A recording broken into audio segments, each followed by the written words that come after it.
week 2, maybe almost as exciting as week 1 as far as surprises, both good and bad.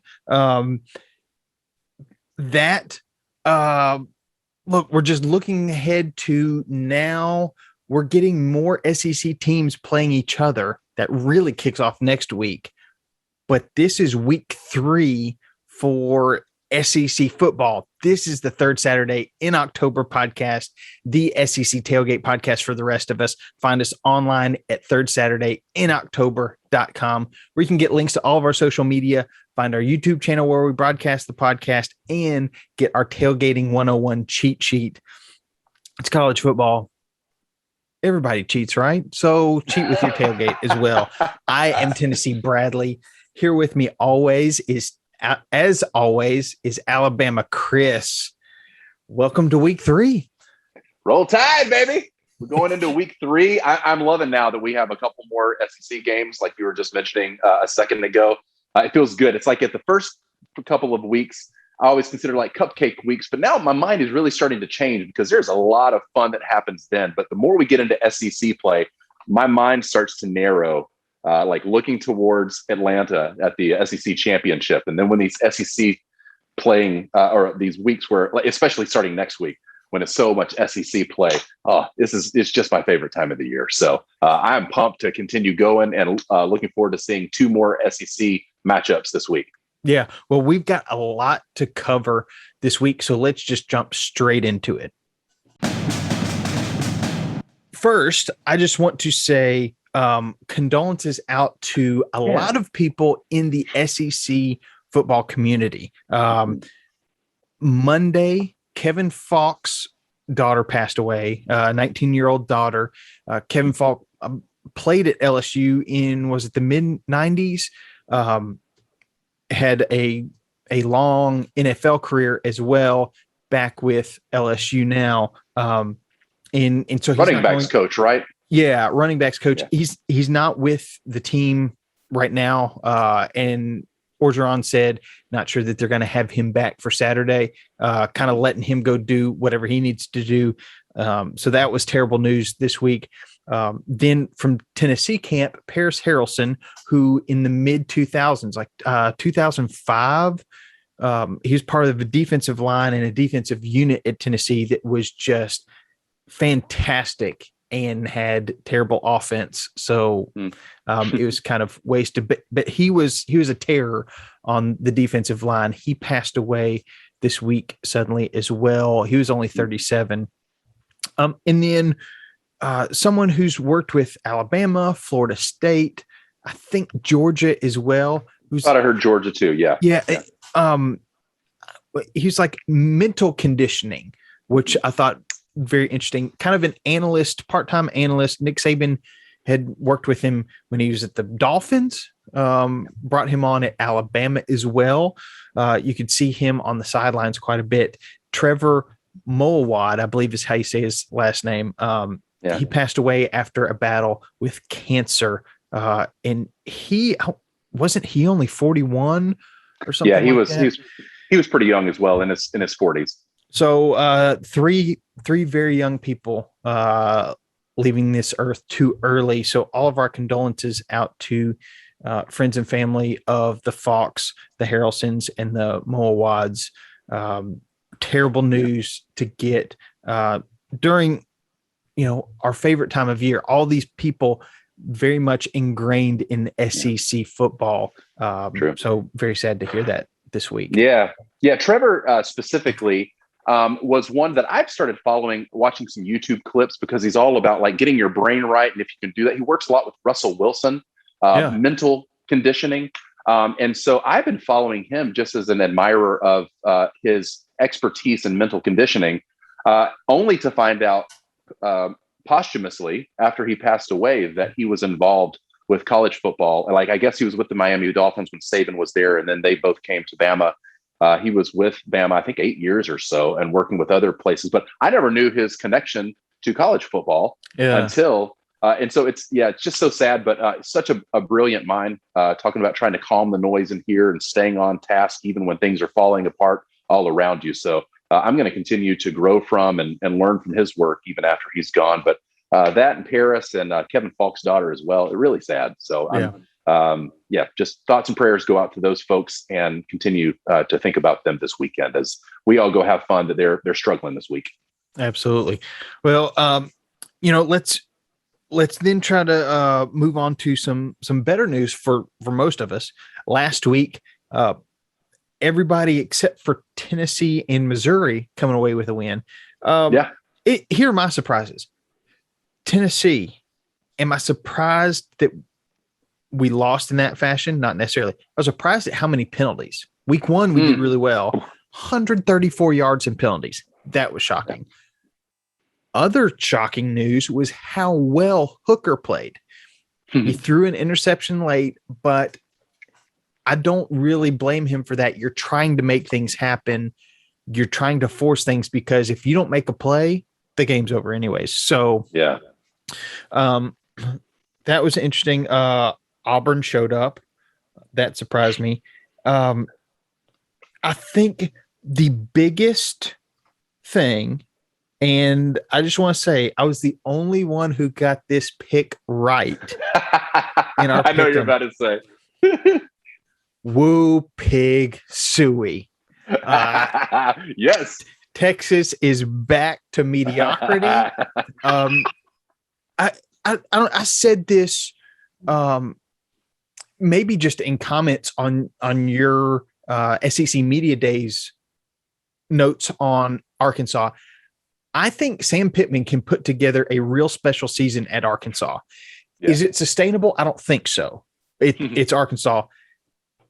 And the reason I don't think it's sustainable is right now, and when these comments were made was before Texas and Oklahoma news broke. But I was thinking, okay, I think Arkansas can put this together.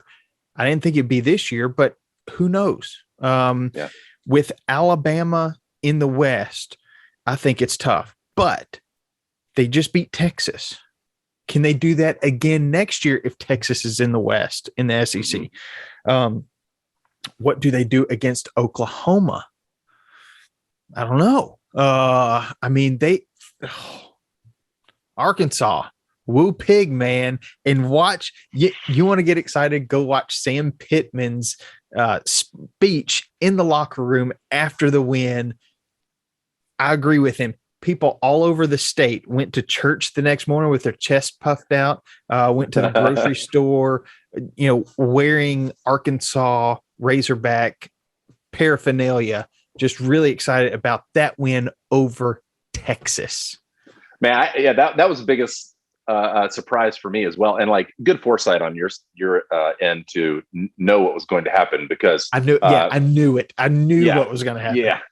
You didn't say this on the show, but as soon as we were done last week, you were like, Arkansas is winning outright and Texas is going down. They're going to be put back in their place. They aren't back. I heard you say it. So I'm just saying it out loud. No, but it's amazing. I am so excited about Sam Pittman and the momentum and that's building over there.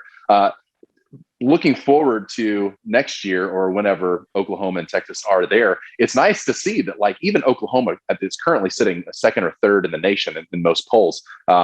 Almost lost a few weeks ago to Tulane. Yeah. Only by 5 points did they win. So they are not. Tulane, who's also wearing, I don't know if they're wearing it, but they posted on social media, SEC champs. Is it like, like 1932 or something like that? Yeah. It's so old. I can't remember, but they won the SEC 3 times, according to this sticker on social media. I loved it. I'm impressed. And again, these preseason rankings, again, there's a lot of hype that goes into a lot of them. And Steve Sarkisian, coach at Texas, there's a lot of potential there. I am excited to see what he's going to do. But even if we broke this down into pods and had Texas, Oklahoma, Texas A&M, and Arkansas in the same pod, like the Far East, yes, we're already west. We're far west. Far west. You're from Alabama. I know you don't know north, south, east, and west, but they are west of the rest of the SEC. Gotcha. Yeah, if it's fried chicken or Alabama, I'm a little bit more knowledgeable. But east and west, my geography's off. So yeah, I mean, I'm pumped for them. But I'm seeing that now. Oklahoma, not invincible. Texas A&M, not necessarily firing on all cylinders right now. Texas just lost to Arkansas. Arkansas, like I would look at them as like a perennial last place in the far west of the SEC pods. But they showed me on Saturday that that's not the case. So I am pumped out for them. I mean, had a lot of fun watching games the other day. Again, it feels like a bit of a tune-up. So not a lot of surprises, kind of like I mentioned on the Monday morning quarterback about Alabama. A lot of people getting things settled, but week 3, things are starting to heat up. So I am pumped about looking forward to what we've got on the slate for this week. Yeah. Well, just as we wrap up last week, Josh coming in hot, 8 out of 13 picks winning week 2. So Josh, we'll get you your third Saturday in October sticker as soon as we can. I need to reorder those things. I've given too many of those away. So we need to move on to week 3, making picks. And I don't know. I feel like there was something that I wanted to say about this week. Maybe not. But I'll say this. Monday morning quarterback. We want to hear from you. It doesn't have to be video. Chris and I do video. It's easy. It's fun. You can also just send us a voice memo. You can send it to podcast@thirdsaturday.inoctober.com. Just send it right after the game ends. Give us your raw emotions. Give us your tears of sorrow or joy, whatever it may be. I love that. And you know, let's make this fun. So this week, we'll start with Tennessee because hey, Tennessee likes to kick off at noon Eastern, 11 Central, hosting Tennessee Tech. Tennessee, a 41-point favorite. I'm going with Tech. I want to see Hooker start. I really do. I liked what he did, but I mean, really over 35, it's really hard to pick. Over 30, it's hard to pick. I think defense does well. I still don't trust that the offense is completely meshing. What is our offensive line going to look like? We've had some injuries there. What's our running back situation with our top 2 running backs being banged up? I don't know. And yeah, I hope Hooker starts. I like what I saw, but if Joe Milton is back from injury, he may get the start. Who knows? Yeah. I'm actually picking Texas Tech as well. Not to Tennessee win. Tech. I think. But don't bring Texas Tech. Don't bring the Big 12 into this.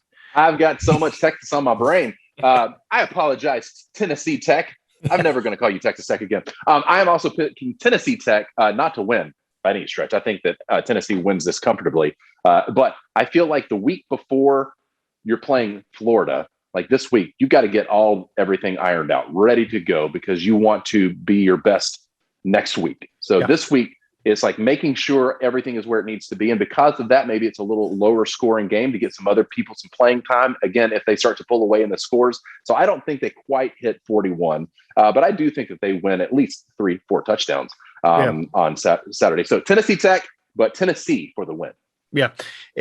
We've got to get our depth chart figured out. We're still tweaking that a little bit. Then we got New Mexico State at A&M. A&M, a 30-point favorite. I'm going with New Mexico. I don't know. A&M's quarterback gets hurt, but then their backup, I mean, I think he did pretty well. Let's see. What did Texas Tech do? Oh, Texas Tech. Now you got me thinking Texas Tech. A&M cover. Did A&M cover against Colorado? I believe. I'm not sure. I don't think that they did cover actually. Now I'm blanking. Let me pull up ESPN. But they only won. They won 10-7. 10-7. So what's their quarterback situation? I don't know. I don't follow A&M real closely, but I'm going with New Mexico because it's 30 points. Yeah. I'm going to go the other way with Texas A&M. And this is kind of, my SEC West thinking that Texas A&M is going to be the team that gives Alabama the closest shot at maybe if Alabama's going to lose a game, especially one that they're playing against SEC West opponents. I think it's this game on the calendar, on the schedule for us. So with that, I think that there are a lot of things that they are figuring out and that they will move forward with, and give us those kinds of games moving forward in the schedule. So I'm picking Texas A&M. Yeah.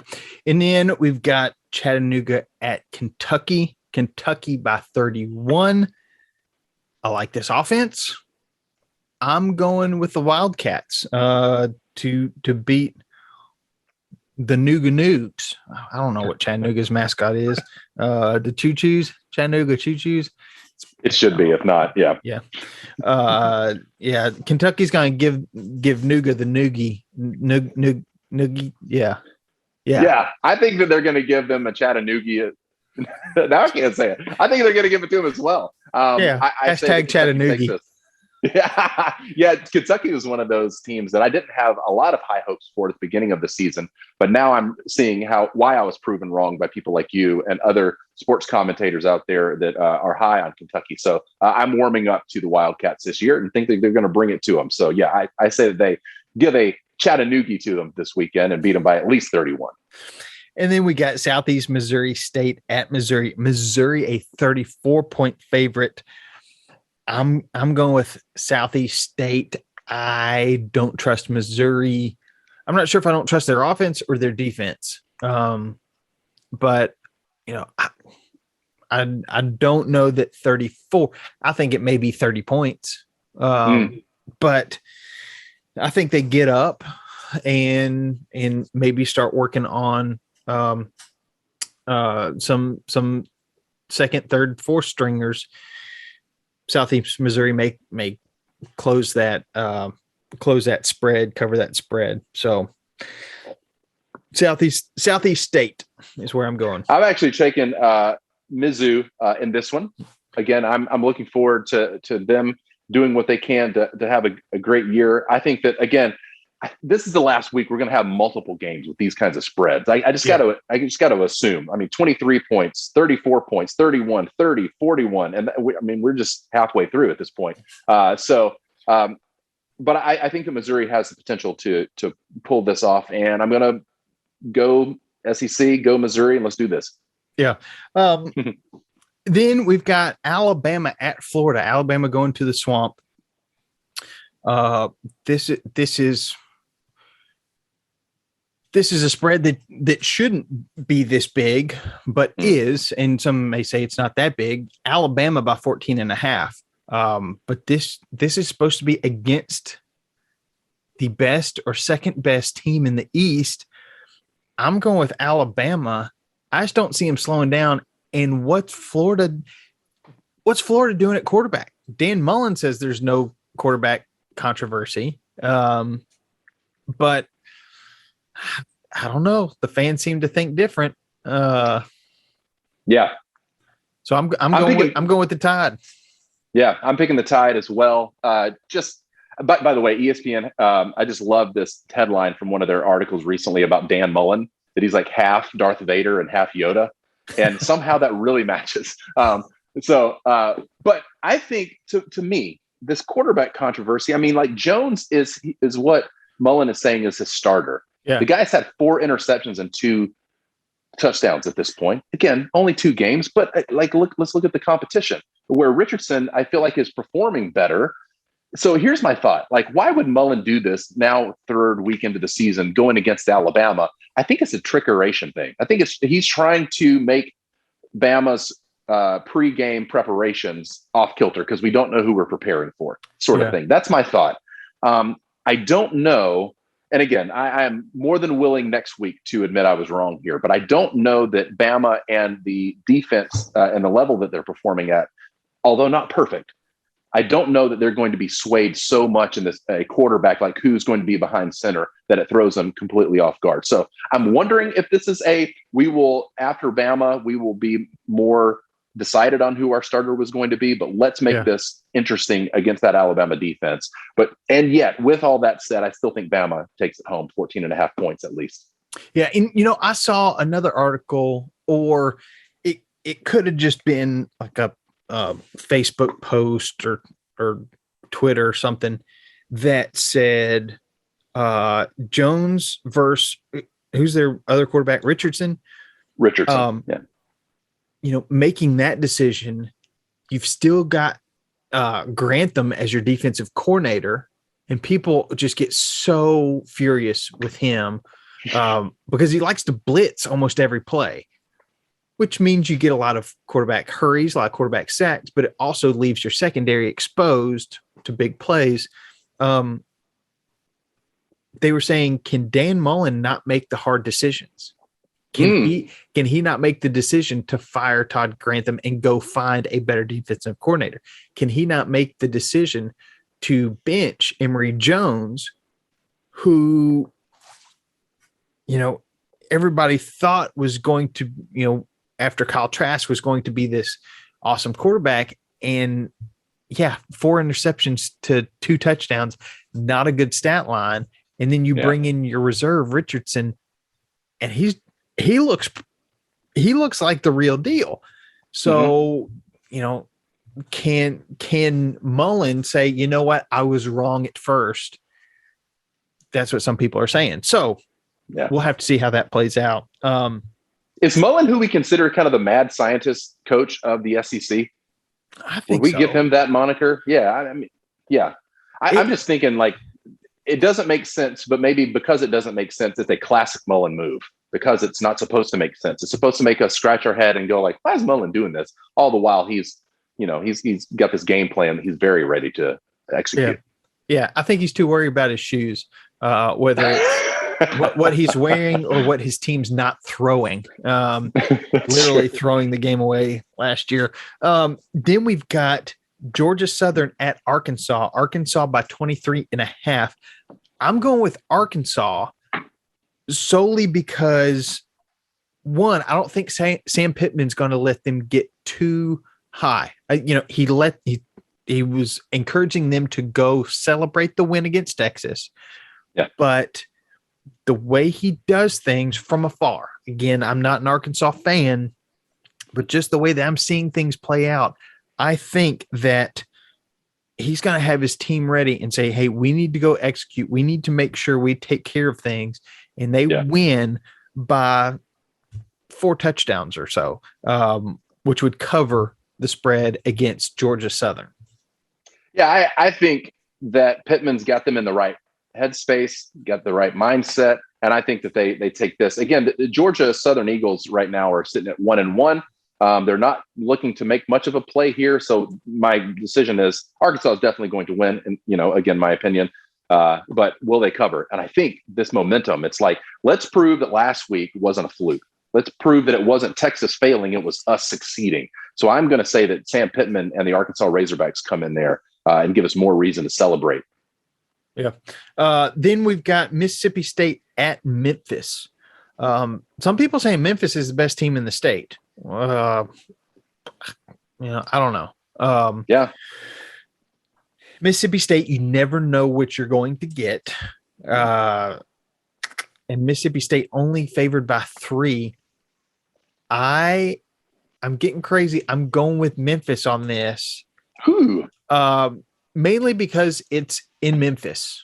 I know if this was at Mississippi State, they'd be favored by almost a touchdown. But I don't know. I think there's a little bit of Memphis magic that happens.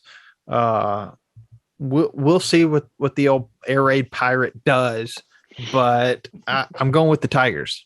I'm going to flip on that and go for the Bulldogs, Mississippi State, to take it. That's my choice. And again, with home field advantage being somewhere like 2.5, 3 points, depending on, maybe for a Penn State this weekend against Auburn, it may be a little higher because of just like what Happy Valley and Penn State, knowing what that town means to it, or something like Ohio State or Florida when they're playing at home, or LSU, those kinds of teams.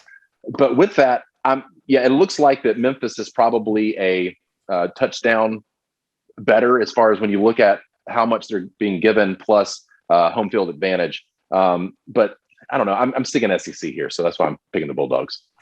Nothing really more scientific other than that. Yeah, nothing more scientific than just being an SEC homer. That is why we are here. Then we've got South Carolina at Georgia. Georgia, a 31.5-point favorite at home in the evening.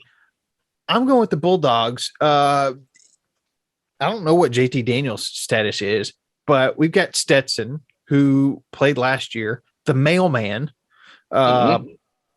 He delivered last week when JT Daniels got hurt. Stetson came in and, like last year, early, just lit it up. So I think Georgia takes care of business to the tune of at least 31.5 points against South Carolina. Yeah, not a lot to say here other than the fact that I feel like Georgia needs to keep the foot on the gas.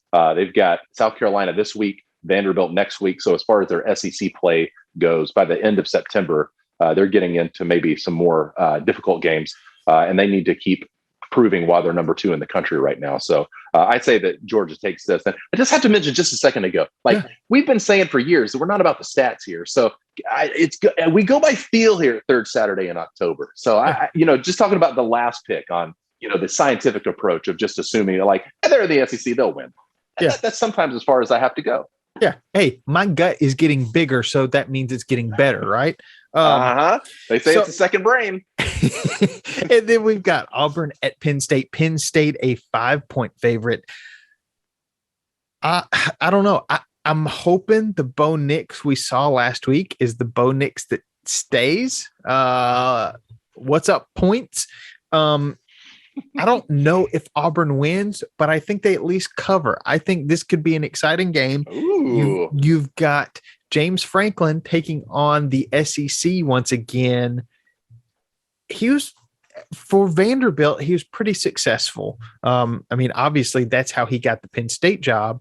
But I'm going with the War Eagles to cover at least against the Nittany Lions, whatever the heck a Nittany is.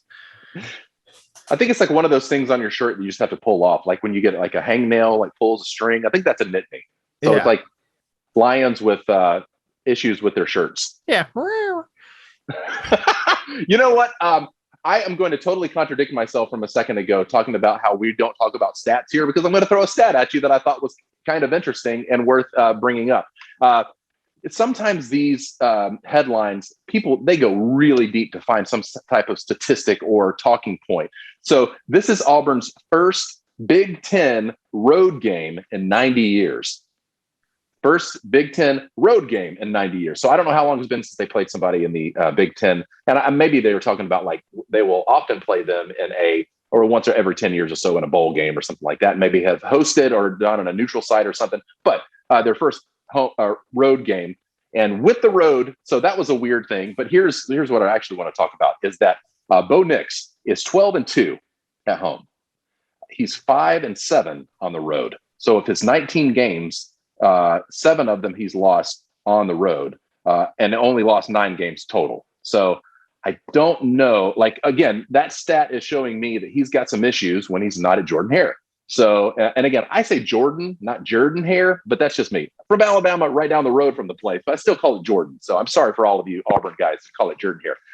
But I say that statistic comes back to haunt Auburn, and Penn State wins at home outright and takes the points. So I'm picking Penn State.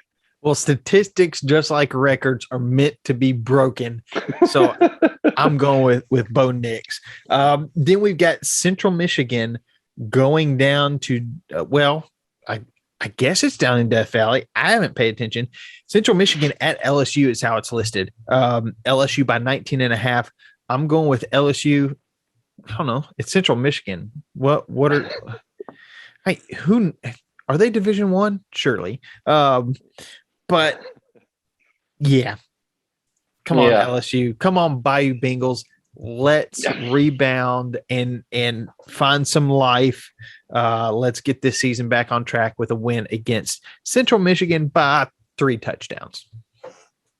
Oh, okay. Yeah, I'm picking LSU as well. And I think that you said everything perfectly. I won't go into too much more detail other than the fact that we got to see LSU show up sometime. Might as well show up against Central Michigan. So I think that maybe they have one of those rebound games, but I hope the rebound is something that they can build upon and be more consistent moving forward. So picking LSU.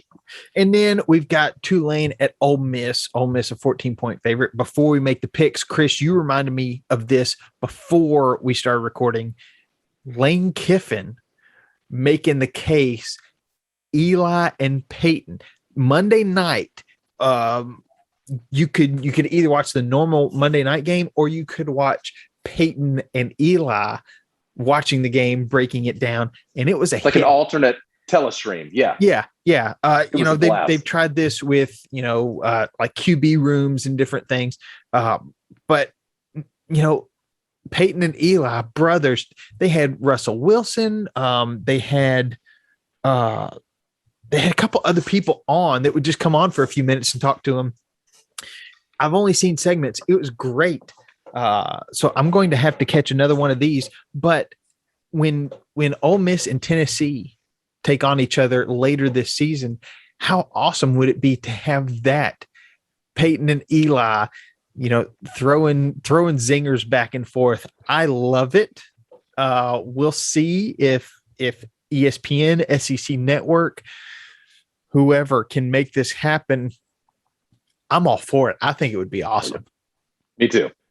That would be amazing. And I love that Lane Kiffin took the initiative to go ahead and start making this a reality for ESPN to put this in place. Yeah. And I'm going to go ahead and call this, I think 5 or 10 years from now, this thing that we're seeing with the Manning brothers is possibly going to be a new route that people go into of you can watch your main stream or main show, or you can cue it up, push mute, and turn on either your favorite radio announcer, like Alabama has Eli Gold, and I love to watch the games while I listen to him.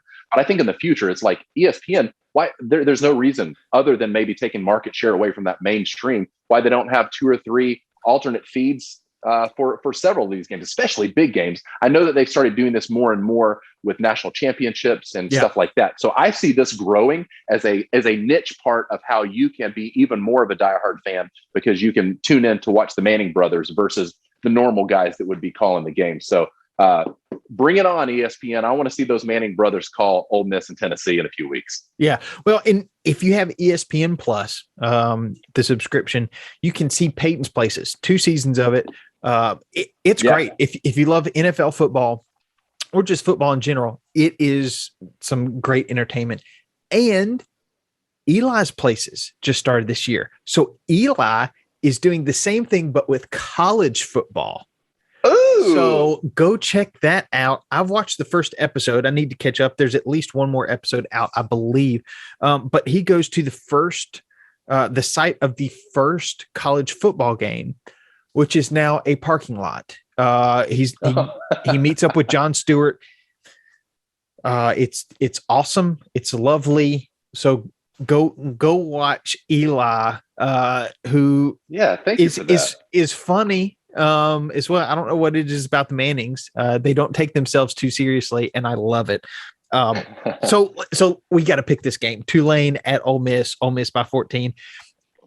Lane train. I'm on it. Let's. I've punched my ticket. We're sitting side by side there with Archie and Eli on the Ole Miss train. And then finally, Stanford, 12-point favorite at Vanderbilt. Battle of the brains. I'm going with Stanford. Me too. To win the brain trophy, I guess. I don't know. Vanderbilt did win last week. Stanford is coming across the country. I don't know. I don't know that Vanderbilt's necessarily figured it out, but I do think that they had a good rally. And look, that was an exhausting win, and then they had to come back home from Colorado. So I'm going with Stanford there. Yeah, again, you mentioned to me before we started recording that Vanderbilt kind of redeemed themselves a little bit last week with that win against Colorado State, and I agree. Yeah. Now, just looking at a few points, that game was a game that Colorado State was supposed to win, and yet Vanderbilt put it together and came out victorious. So maybe they aren't as much of a dumpster fire as I assumed they were after week 1. And yet, what I said to you was like, I wonder if this is more an indictment on Stanford's program right now, that they're only favored by 14 against Vanderbilt. But it does make sense. Even saying that, I'm still going to say Stanford takes this one this weekend. So those are our picks. You can make your picks as well by going to thirdsaturdayiNoctober.com. Sign up for our Pick'em League there. You'll get a Google form. You'll make your picks, submit it, and then here is where we talk about them, let you know who wins. Yeah, and you've got plenty of time to do it this week because we don't have any Friday night games that are going on in the SEC. So you have until a couple minutes before things start, 11 Central, 12 on the East Coast for when the games start. But I've just got to say, like, as fun as it is to pick the games, part of the fun also is just picking a fun new name every week. You had reminded me that we could do that. And so now that's another reason why I want to go do it, is to try to come up with some sort of fun or clever name, which again, I mean, it's like a dad joke half the time anyway, but that's fun to do. And we've got so much that we can do before the games. Play Pick'em with us. After the games, send us your video on how your team did, because we want this to be a community-driven time together. As much as me and Bradley love chatting about this, we love even more hearing from you guys. So send us those post-game interviews. Again, just 30, 60, 90 seconds is all it takes. Put it on an audio recorder or send it right to us. But don't forget to make those picks this week and come up with some fun names as well. Preacher. So, we've made our picks. We've talked about football. Now it's everybody's favorite time, pregame. Pregame! Tailgate, man cave, living room, pregame, burgers, ribs, chicken wings, chip and dip, pregame, scotch and a lot of IPA, Coca-Cola, pregame, slaying darts, EA, cornhole, pregame. How you gonna watch? Chris, last week I had to watch the Tennessee game through headphones, watching it on the radio. As we drove home from a family wedding. This week I get to watch it on TV. I will probably be doing projects around the house. Like I think I said it last week, my son, who's almost 2, has learned how to say football. He loves watching football on TV. So sometimes we have to watch replays. He will be watching with me on Saturday. I love it. We've got him indoctrinated. He's got Tennessee gear for when we're watching Daddy's favorite team. We've got Georgia gear for when he's watching his grandfather's favorite team. We change outfits throughout the day. It's a great day. So, Chris, how are you watching football this weekend? Man, I remember those days, but mine are quite a bit different now because everybody seems to be flying the coop on me. Both of my girls will be out of state with an event. My son has already made plans with all of his friends for Saturday night. And so I have a rare chance to watch things on my own. And so I'm going to go back to college this week. I'm not making anything at the house. Nobody will be here to enjoy it other than me anyway. I'm going to go to a bar. It's got a big old TV and enjoy a few games. Now, everybody's leaving Saturday afternoon. So I may be catching the tail end of the Bama game elsewhere. But I'm specifically excited to watch Georgia and Penn State. That's going to be fun. And that LSU game as well. Some of those later start games. So I'm pumped to be doing it. I'll be interesting to see how you watch Georgia play Penn State. I do think you mean Auburn, Penn State. It is. Look, we are just overjoyed with college football because we get to play. We get to play teams other than just the SEC. But I love it. And if you want to be part of our virtual tailgate, again, go to Third Saturday in October, sign up. You'll get a link to our Zoom call. We'll start at 6, which is kickoff for the South Carolina at Georgia game. We'll stick around for a little bit. We'll see how long my son lasts. He likes watching the games as well. But come hang out with us. It's always a good time.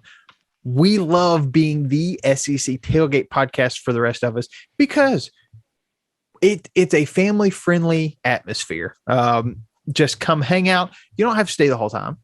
Just stop by, say hey, especially if your team plays earlier in the day. But we love it. We love the community that's building. You can also chime in on Facebook. If you go if you go to Third Saturday in October, we've got a page on Facebook. We've also got a Facebook group called the Tailgate Crew for TSIO Pod. And it's just playful banter. Again, we try to keep it family friendly and not too stat heavy. Cheer on your team. Feel free to cheer against other teams too. Just keep it civil. But we love hanging and just talking college football. So find us on Facebook, find the virtual tailgate, make your picks, join in however you want, and send those Monday morning quarterback recordings to us by the end of the night, Sunday night. Preferably just send them Saturday. The emotions are raw. That's what we want. Just send that to podcast at thirdsaturdayiNoctober.com. Chris, I'm excited. I never played college sports. Do I have eligibility left? Can I suit up and just put me on kickoff team? Heck yeah. You can Rudy that thing. Yeah. I will be the slowest one. Because hey, this gut is getting bigger and better every day. But I'm excited.